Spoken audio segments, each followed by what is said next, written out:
Welcome to this presentation on infant mattress safety.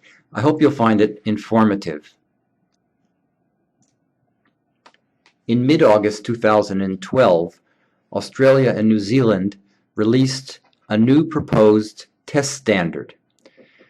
The aim of the standard was to specify a means by which infant mattresses could be assessed for appropriate firmness. Even though a baby may be placed on its back face up, by age 3 months, it might have the ability to turn face down into a hazardous posture, as illustrated here by this doll. 4 excellent case control studies exist in the literature, springing from research work carried out in 3 different countries. Each of these studies has identified the insufficient firmness of a mattress or a sleep surface as a factor contributing to risk. This is an early version of the Australia-New Zealand apparatus.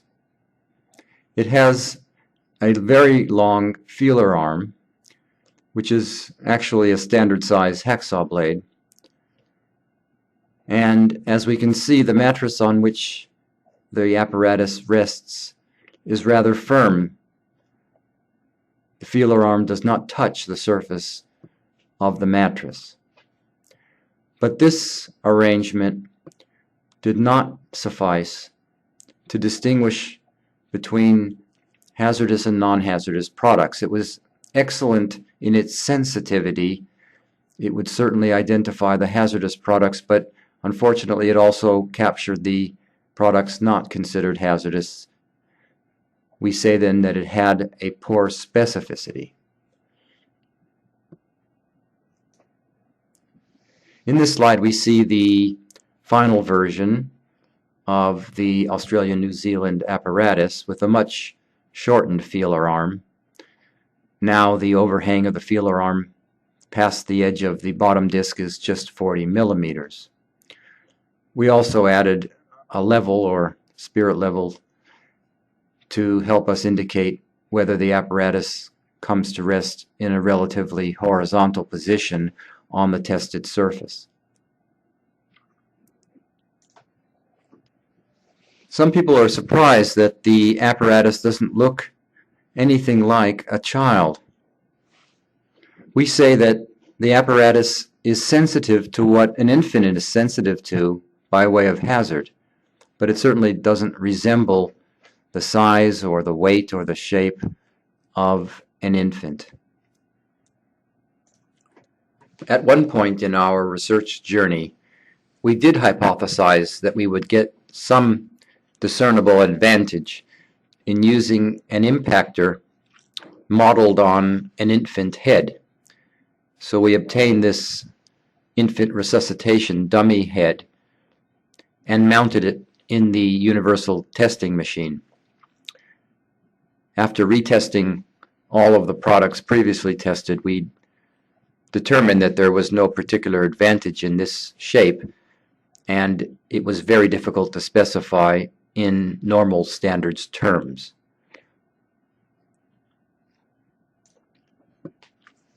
So we returned to our disc impactor, more content in the knowledge that it didn't have to actually resemble a child's head to be effective. The apparatus disassembles for easier transport.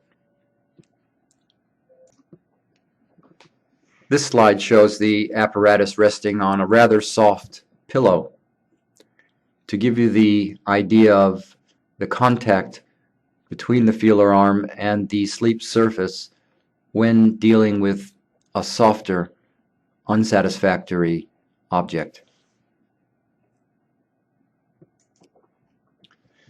This view of the same situation shows clearly the feeler arm lifting from the top surface of the disc, which is itself 15 millimeters thick.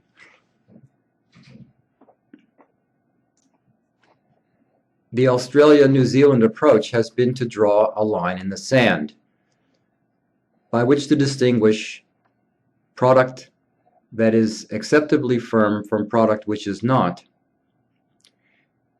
We've drawn our line to be consistent with the German approach, to distinguish products which, on average, present a threefold excess risk of fatality.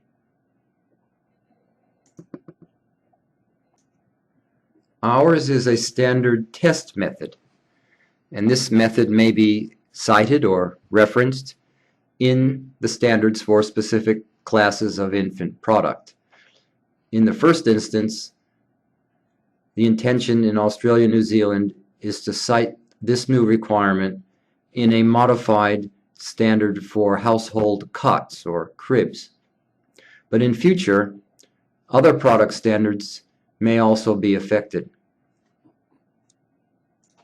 We've named the Australia-New Zealand apparatus the thermometer in honor of Galileo's thermometer, invented some 400 years earlier.